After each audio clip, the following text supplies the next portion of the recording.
Aujourd'hui, je ne vais pas y aller par quatre chemins, mon message est clair, il vous invite à faire un choix radical. Voulez-vous continuer à arroser cet État qui se gave de votre argent pour vous nuire tous les jours un peu plus ? Ou préférez-vous financer un projet qui vous ressemble avec des gens qui vous parlent des véritables enjeux qui vous concernent ? Voulez-vous continuer de payer pour moins de services, mais plus de contrôle et plus de surveillance ? Ou préférez-vous nous aider à démonter cette propagande permanente sur tous les sujets d'actualité ? Voulez-vous continuer à vous saigner pour que les médias d'oligarques vous vendent la guerre et vous méprisent ? Ou préférez-vous accompagner un média qui décrypte les véritables enjeux économiques et géopolitiques, ceux qui ont des conséquences réelles sur vos vies ? Vous l'avez compris, la question est simple. Allez-vous longtemps financer vos bourreaux ? Ceux qui se moquent de vous, de votre sécurité, de votre santé, de vos vies, ceux qui censurent TV Liberté et font fermer nos comptes en banque pour nous empêcher de vous informer ? Maintenant, c'est le moment de choisir où va votre argent. Changez de système. Aidez TVL.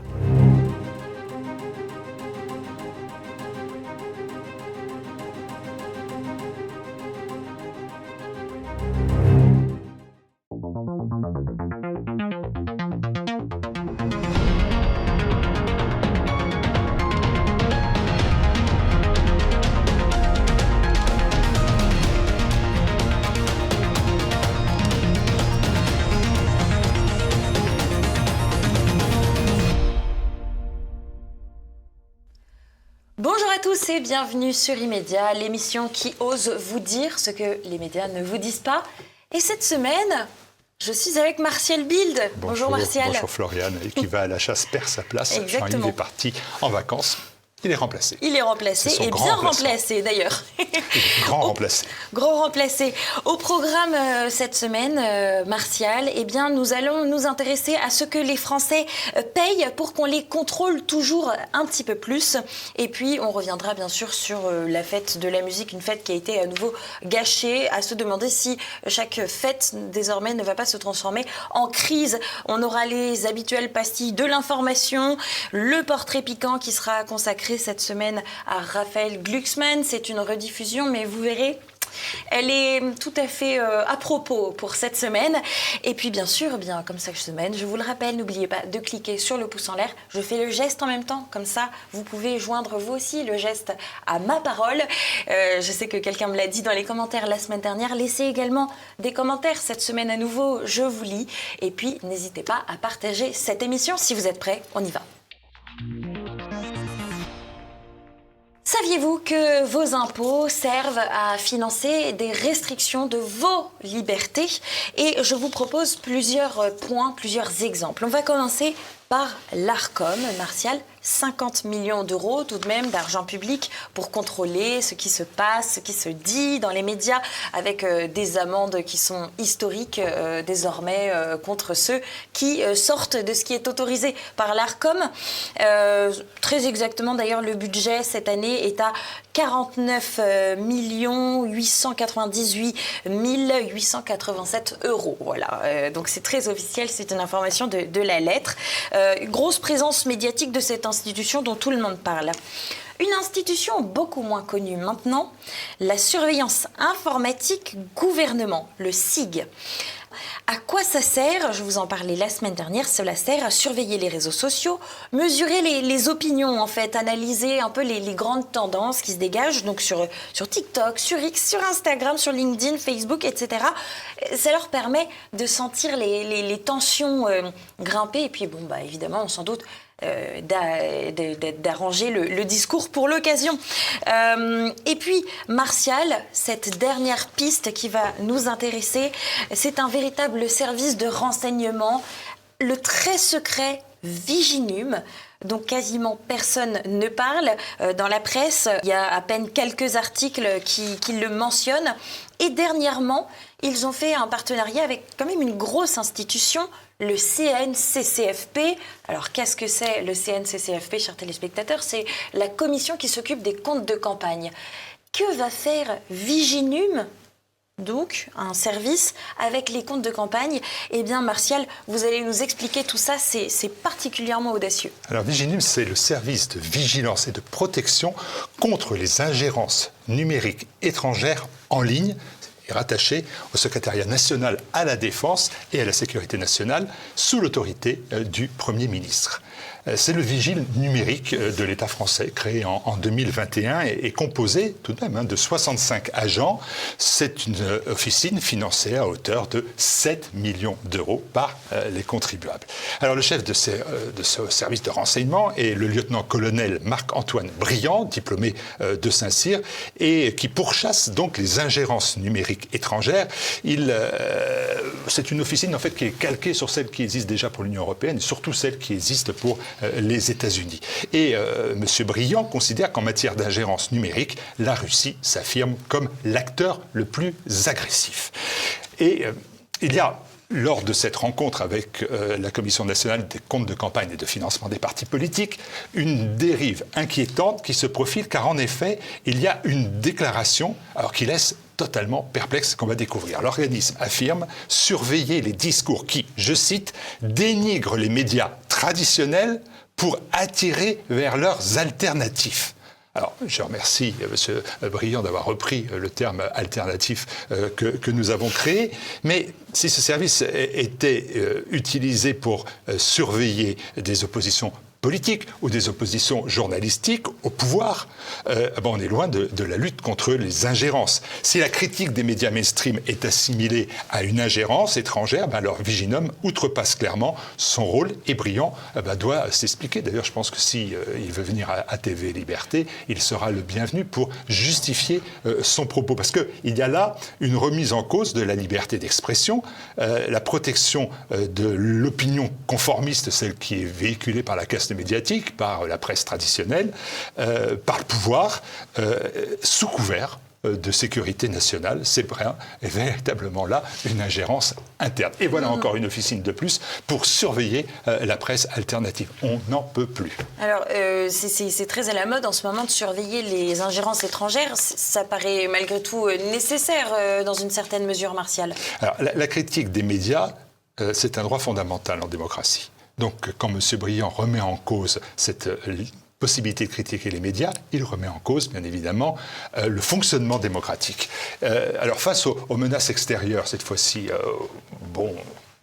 on peut en discuter.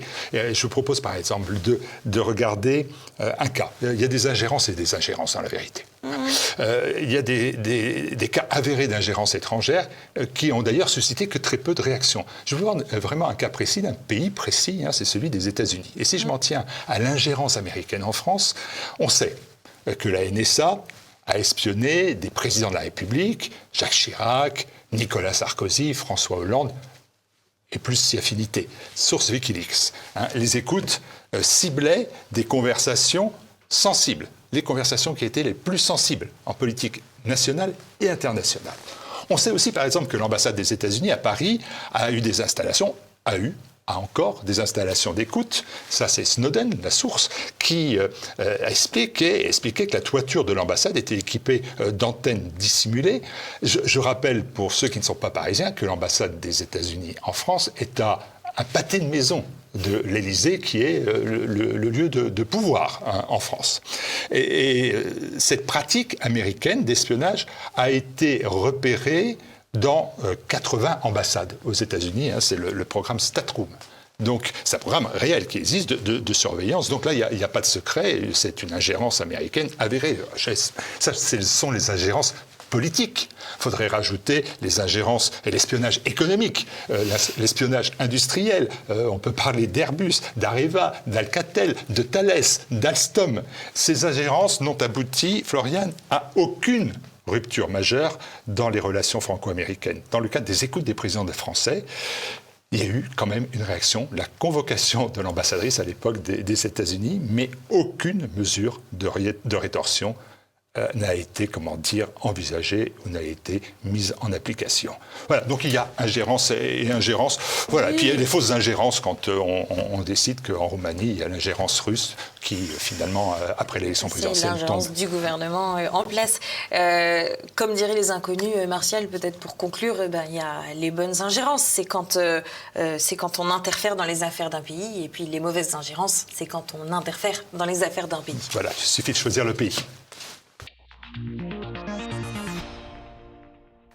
image de la semaine, c'est la fête de la musique et je vous propose de regarder cette vasque olympique qui était de retour, nous dit Gabrielle Attal, avec elle le rêve, la fête et la magie. À quelques jours désormais de cet événement du 21 juin, Martial, on sait que ça n'a pas tout à fait été comme ça que ça s'est passé. Est-ce qu'on pourrait revenir déjà peut-être sur les origines politiques de la fête de la musique, Martial? Oui, ça remonte à 1981, donc je m'en souviens bien, pas vous. Le ministre de la Culture est à l'époque le très très sulfureux Jack Lang. C'est lui qui imagine une fête populaire où tous les musiciens joueraient dans la rue. Et la première édition a eu lieu le 21 juin 1982, c'est-à-dire le jour du solstice d'été. Ce qui voulait être au départ, et c'était peut-être pas inintéressant, une fête libre et joyeuse, s'est transformé en un rituel institutionnel, balisé, ça me permettait même l'expression, domestiqué. Et l'événement populaire s'est transformé en machine de communication des mairies, des médias et des marques. L'esprit d'origine, c'était de permettre à Florian ou à Martial de prendre leur guitare et puis d'aller chanter dans la rue. Et puis cela s'est transformé. Tout ça a été trahi depuis longtemps et on est bien loin de la fête des amateurs. Plus l'événement, d'ailleurs, ça ce qui est intéressant, parce que ça va aboutir à ce que vous voulez évoquer, c'est que plus l'événement il est réglementé, plus il est aseptisé, plus il est musicalement correct, plus le spontané devient illégal. Aujourd'hui, vous ne pouvez pas redescendre votre guitare si vous n'avez pas eu l'autorisation d'aller dans cette rue, autorisation de la municipalité, etc. Et tout. Plus on multiplie les contraintes administratives, plus ces fêtes tournent à la massification festive par le bruit, par l'alcoolisation, par les émeutes, par les débordements ethniques. La fête de la musique, en dehors de ces débordements, c'est un spectacle aujourd'hui de propagande déguisée en liberté. Et si vous me permettez, pour conclure, je rapprocherai ce type de fête de ce qu'on a connu à la cérémonie d'ouverture des Jeux Olympiques. Thomas Joly, 130 millions d'euros, 350 millions à 500 millions d'euros avec la logistique. On est dans un événement rituel, institutionnel, balisé, domestiqué. On se souvient d'ailleurs d'une certaine fête de la musique qui avait eu lieu à l'Élysée en présence de monsieur et madame Macron, qui a donné lieu à des images absolument délirantes que vous pouvez revoir là pendant que je parle. À noter également, Martial, que le 21 juin n'est pas tout à fait une date anodine, parce que c'est ce que vous avez précisé, c'est le solstice d'été. C'est les feux de la Saint-Jean. C'était les fêtes traditionnelles. Ce sont les fêtes Dieu, avec les retours des processions d'ailleurs qui se font aujourd'hui. Le Saint-Père Léon XIV en tête aujourd'hui, qui a remis en place ce type de procession. En fait, dans la réalité, Florian, aujourd'hui, la fête, quand elle n'est pas subventionnée, c'est le gage qu'elle ne soit pas pourrie. Dès qu'elle est subventionnée par une mairie, par l'État, par une marque, par un média, alors c'est pourri parce que c'est réglementé, parce que c'est aseptisé, parce que c'est forcément politiquement correct. À propos de mairie, Martial, je rebondis, il y en a une qui perd pas tout à fait le nord, c'est Rachida Dati qui a partagé justement les articles annonçant que cette fête de la musique avait viré au drame pour certains fêtards, en reprenant donc les piqûres, les coups de couteau, les ciseaux, les accidents, les blessés, les arrestations. Et elle reprend quasiment votre propos. À chaque événement festif à Paris, tout dégénère. La fête a été gâchée hier par des délits, incivilités partout dans la capitale. Elle est amusante, Rachida Dati. Oui. Bien sûr, bien sûr. C'est la course à la mairie de Paris, bien entendu. On l'appelle The Queen, ça y est, c'est parti. En termes de marketing, communication, elle fonctionne à fond. Enfin, elle est le ministre de la Culture qui finance la fête de la musique. Et elle est dans un gouvernement qui est en charge de la sécurité. Lors de la fête de la musique. Elle a quand même des responsabilités dans ce qui se passe. Voilà. Mais tous les membres du gouvernement ne sont plus que des observateurs de la pagaille et du bazar, j'avais un autre mot, qu'ils mettent en place. D'ailleurs, le 23 juin, l'un des responsables de l'ordre à Paris, c'est Laurent Nunez. Il s'est exprimé sur CNews. Je vous propose qu'on le regarde parce qu'on est quand même 2 jours après la fête de la musique. Visiblement, il n'a pas tout à fait les bons chiffres. On l'écoute tout de suite. La fête de la musique, elle a eu lieu et elle s'est bien passée. Voilà. Il n'y a pas eu d'incident majeur. On va revenir sur les images que nous avions vues. Donc, gros dispositif policier, 6000 policiers et gendarmes mobilisés. plus des militaires du dispositif Sentinelle, la brigade des sapeurs-pompiers de Paris, qui était également sur le pont. Le bilan, c'est quoi? Le bilan, c'est 146 personnes interpellées. Il y a 132 gardes à vue, dont 119 rien que pour Paris. Donc l'essentiel des faits se sont déroulés sur Paris. Donc on est le 23 juin et pourtant dans la presse, les chiffres sont un peu différents. Ils sont x3 globalement. Il y a 305 gardes à vue en tout dans toute la France. Mais Laurent Nunez n'a pas l'air d'être au courant. L'Alliance populaire, elle a un autre coût que celui de la sécurité. Je vous propose qu'on regarde un éboueur vous en parler. Après chaque événement, chaque fête, chaque victoire, que ce soit le match, que ce soit n'importe quel événement majeur, Paris c'est toujours comme ça. Est-ce que ça vaut le coup de faire des fêtes, de faire tout ça? Après chaque fête, les agents des éboueurs, ils sont au bout de leur vie. Voilà, on a pu voir les immondices dans la rue. C'est assez drôle parce qu'en fait, ce qui descend dans la rue à la fête de la musique, c'est ces générations à qui on a appris à faire le tri sélectif, à avoir 3 poubelles chez soi, 4 poubelles dans l'immeuble, une jaune, une rouge, une bleue, une verte. Voilà, à ce moment-là, tout cela ne tient plus et plus personne ne fait attention à la propreté. Voilà, on ne jetait rien dans la rue. En d'autres temps, on a essayé de le faire. On voit aujourd'hui que c'est raté. Oui, c'est très raté. Alors, d'un autre côté, il n'y a pas de poubelle non plus. Je me fais l'avocat du diable. Je veux dire, quand il y a 1 million à 2 millions de personnes qui descendent dans la capitale, on sait bien que ça va entraîner, il fait 30 degrés, c'est la canicule, c'est la fête. On sait bien aussi que ça va entraîner, on va boire de la bière, des bouteilles. Où sont les poubelles à Paris? Où sont les poubelles? Gouverner, c'est prévoir. Alors, c'est quand même un problème visiblement très parisien parce que, par exemple, il y a un festival qui tire un très bon bilan là récemment qui a eu lieu, c'est le Hellfest. Eh bien, il y a 280 000 festivaliers sur 4 jours, si je ne vous dis pas de bêtises. Il y a 500 000 litres de bière qui sont bu et tout se passe très bien. Donc, il y a visiblement un problème à Paris d'ensauvagement, de population, de choix de population. Oui. Voilà. Je pense que ce sont les musiques font des tris naturels de population. Certains sont plus amenés à écouter le rap, d'autres à écouter le métal, d'autres le rock, d'autres le classique. Ce ne sont pas les mêmes populations et il est évident que si on va à un concert ou un opéra, un concert de rap ou un opéra, on n'a pas exactement les mêmes populations. Si j'en crois le concert de Jules, par exemple, ça n'amène pas forcément les élites dans le stade où il se produisait. Place maintenant, Martial, aux pastilles de l'information. 23 juin, toujours, Gérald Darmanin se félicite du succès des Jeux Olympiques de Paris. Donc on revient quand même un petit peu en arrière, qui ont été un succès selon lui sur le plan de la sécurité. Un petit satisfecit gouvernemental, mais que cela cache-t-il? Eh bien, cela cache cet article du Parisien de 2 à 6 milliards. Les JO ont coûté 3 fois plus cher que prévu selon la Cour des comptes. Paris 2024 conteste.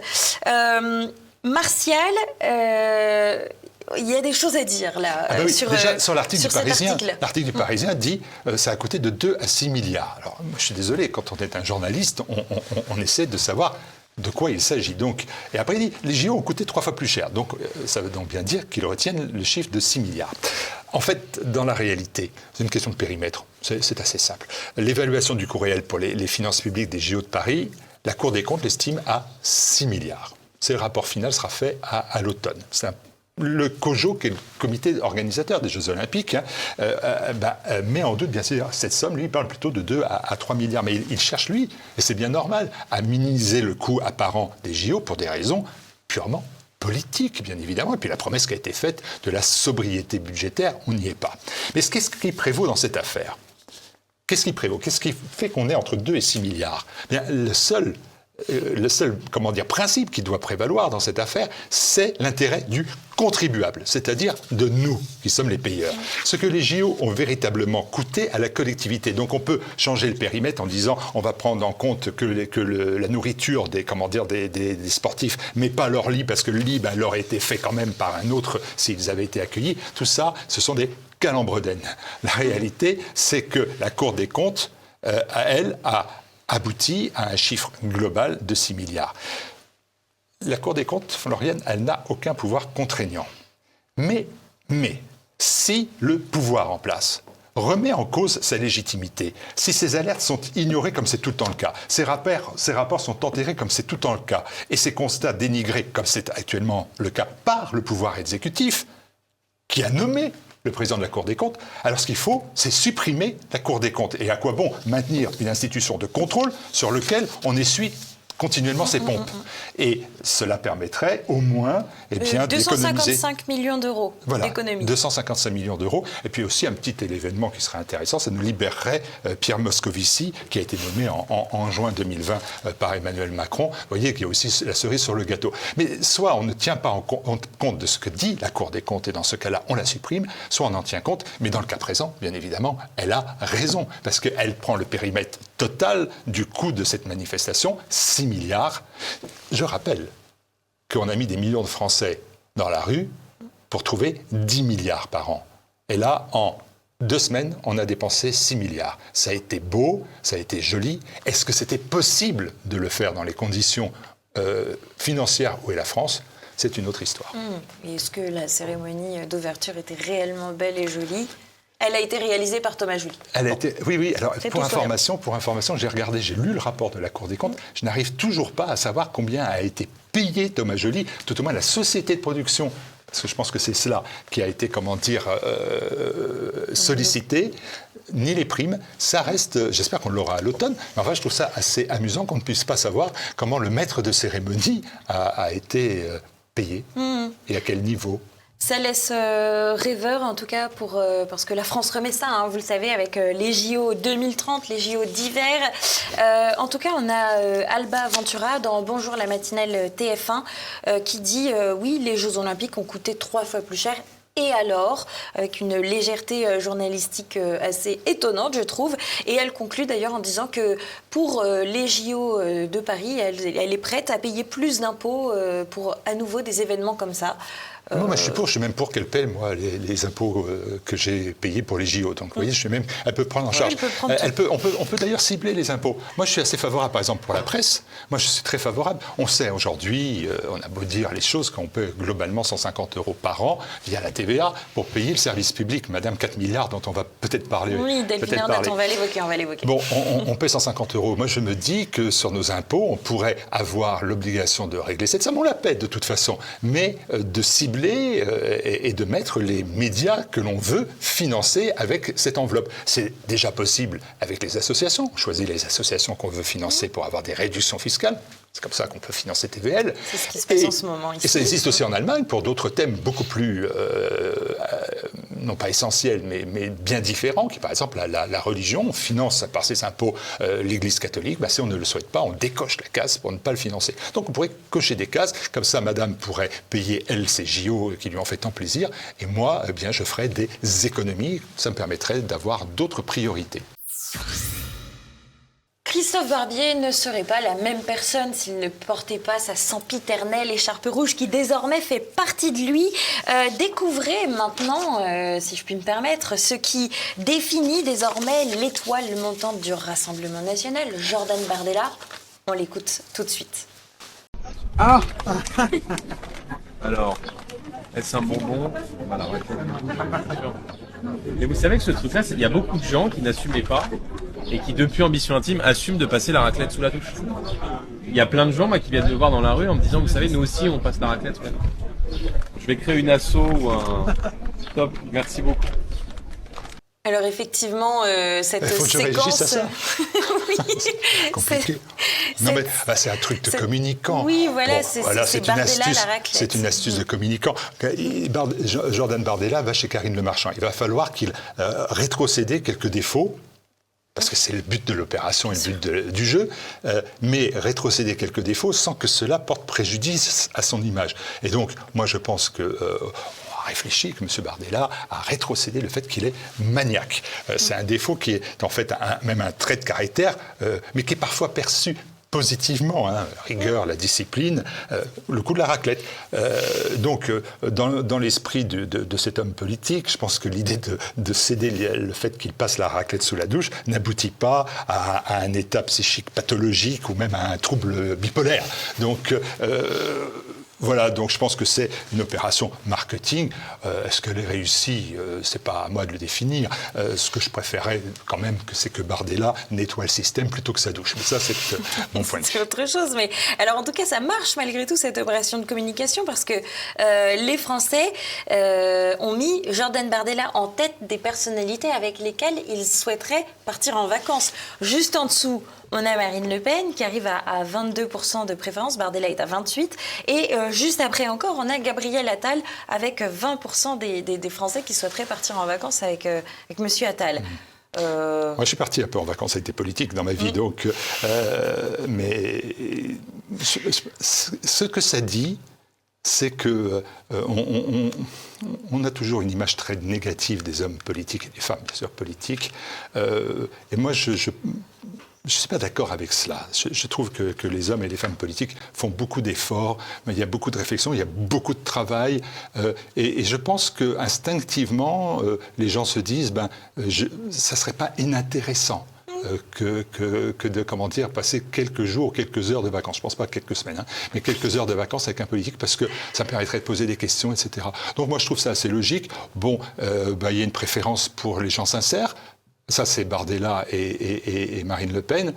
Et puis, après, une autre préférence que je ne sais pas définir pour Gabriel Attal. C'est l'image de Marc Jeune, qui est ça, ou son chien, beaucoup sur les réseaux sociaux, son chien, voilà.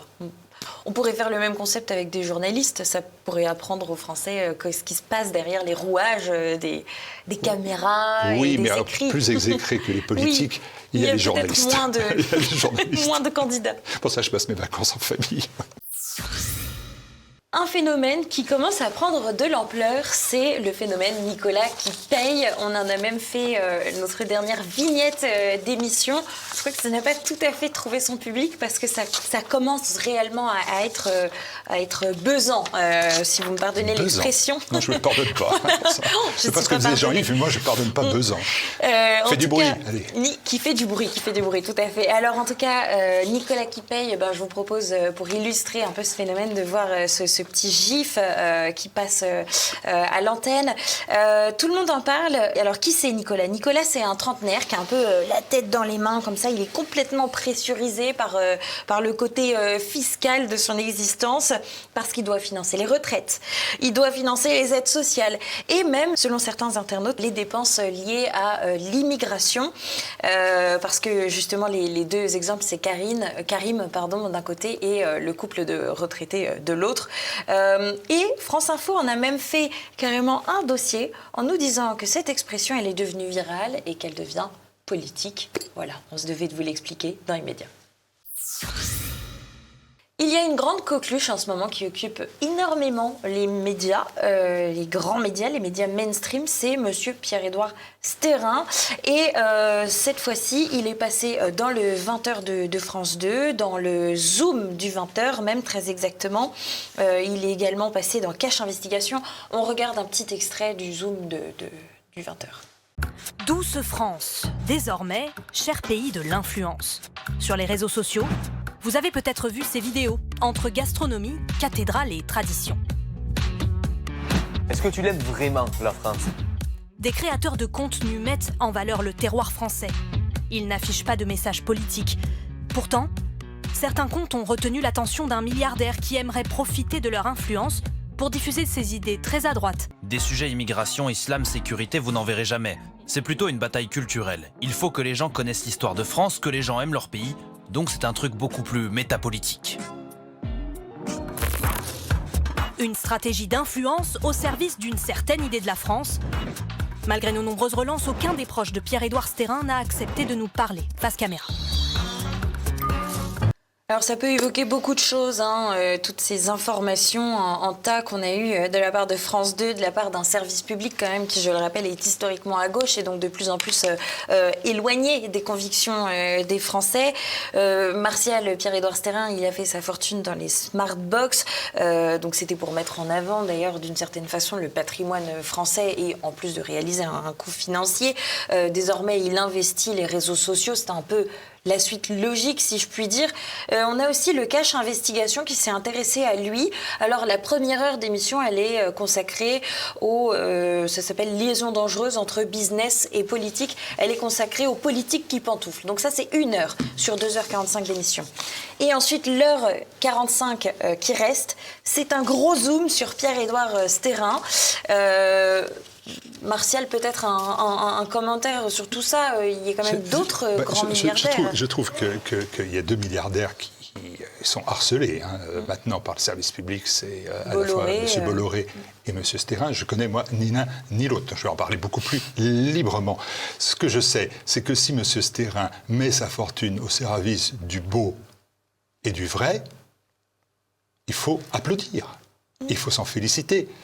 Et quand le service public dit, là, j'entends cette voix, il défend une certaine idée de la France, il défend des racines et des ailes. Ce qui était le principe fondateur du rôle de France 3, c'était de faire connaître les régions, de faire connaître les patrimoines, de faire connaître les gastronomies, les cuisines, les espaces, la nature. Ça, c'était son rôle. C'est le rôle que, malheureusement, France Télévisions n'a plus.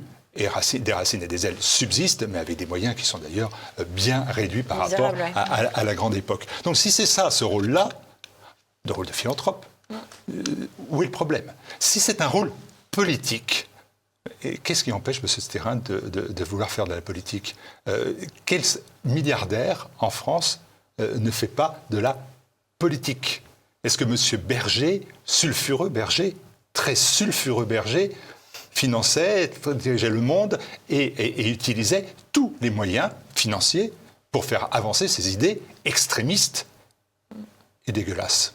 Il y en a d'autres, que ce soit Pigasse, par exemple. Quand Pigasse dit à Libération « Je veux mettre les médias que je contrôle », Oui, on entend bien que les médias sont pas libres, contrôlés. Voilà. Ouais. Quand je dis tout le temps, mais c'est aux mains des oligarques, j'ai toujours un journaliste qui me dit « Oh, mais vous pouvez pas dire ça ». Les médias que je contrôle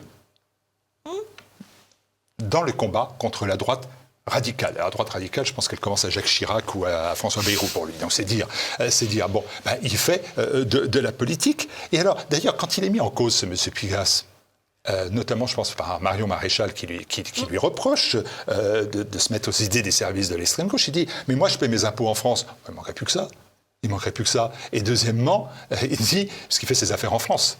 Bon, et la deuxième chose, il dit, mais moi, je lutte contre l'entre-soi.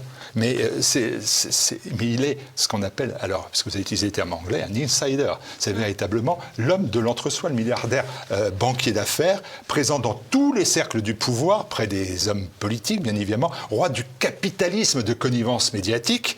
Pigasse, qui dénonce l'entre-soi, mais écoutez, c'est Bernard Arnault qui dirait qu'il critique les ultra-riches, ou Bezos qui vient vous dire qu'il est contre l'ubérisation. Enfin, il y a là véritablement de la filouterie et une forme de cynisme, c'est un rebelle en toque. Je note que ces milliardaires-là ne sont jamais pris en chasse. J'utilise le terme, puisque c'est ce qu'on fait pour Stérin et Bolloré, alors que le service public n'a aucune volonté de s'en prendre aux aviez Niel, etc. et tout, et pour cause. Service public toujours, France 2 même, le JT de France 2 carrément. Vous le savez, bien sûr, Anne-Sophie Lapix a été évincée de cette place du 20h.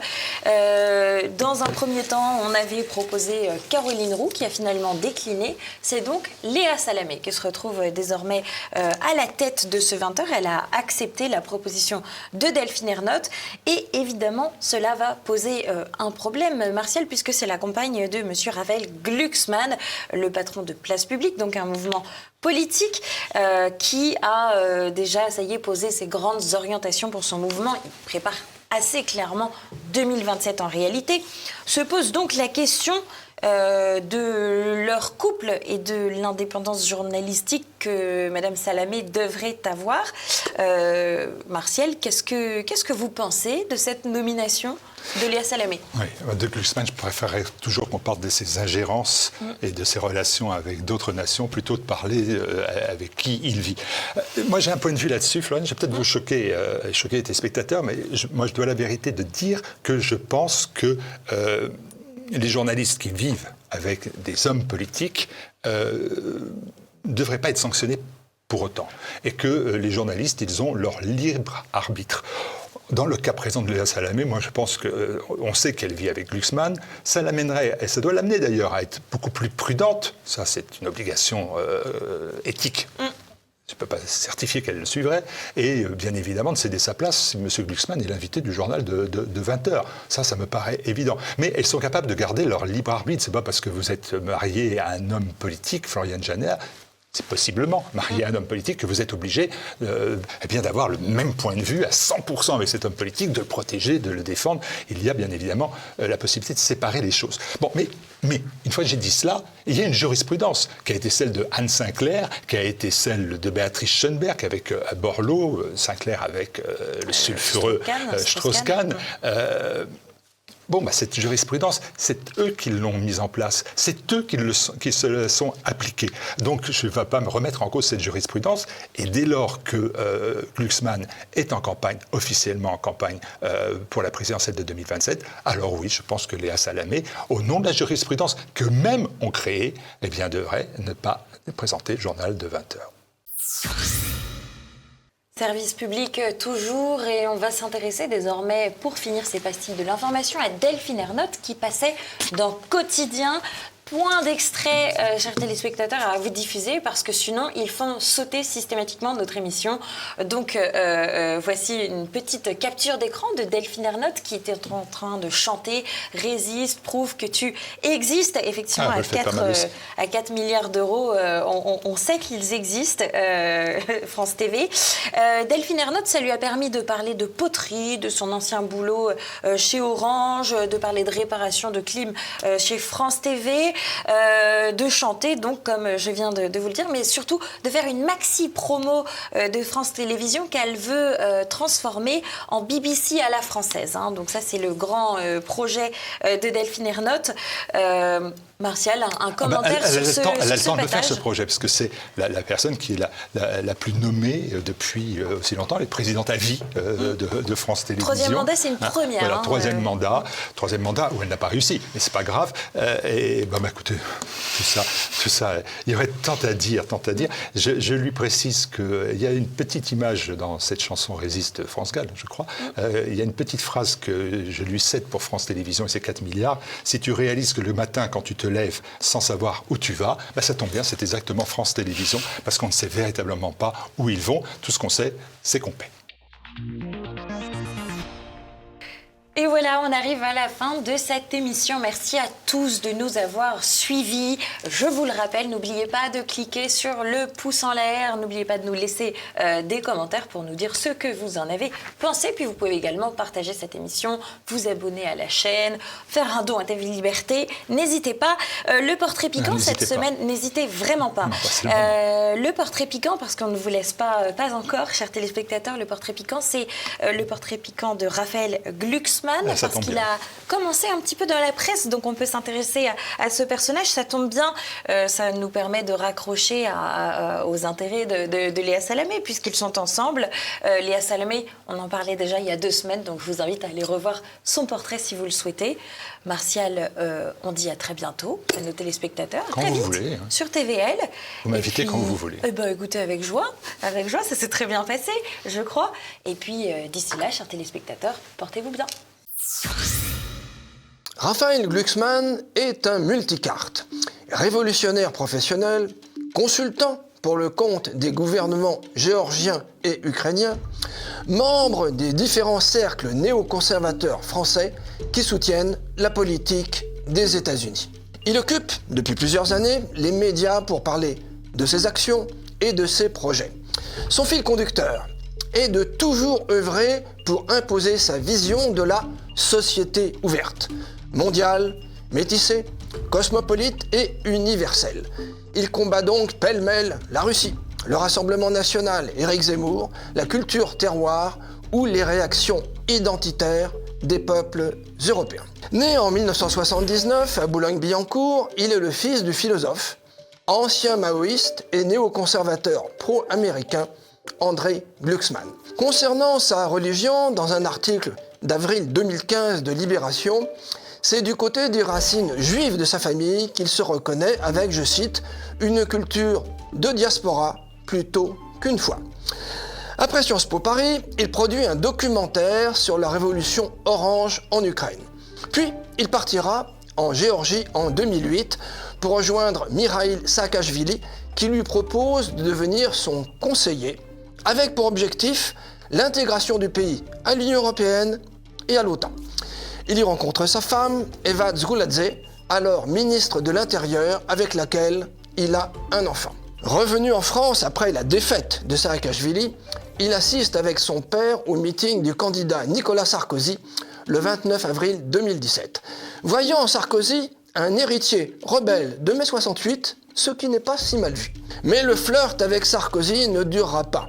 Il fonde en 2018 Place Publique, qui trouvera un strapontin sur la liste du Parti socialiste lors des élections européennes du 26 mai 2019, où il est élu au Parlement européen.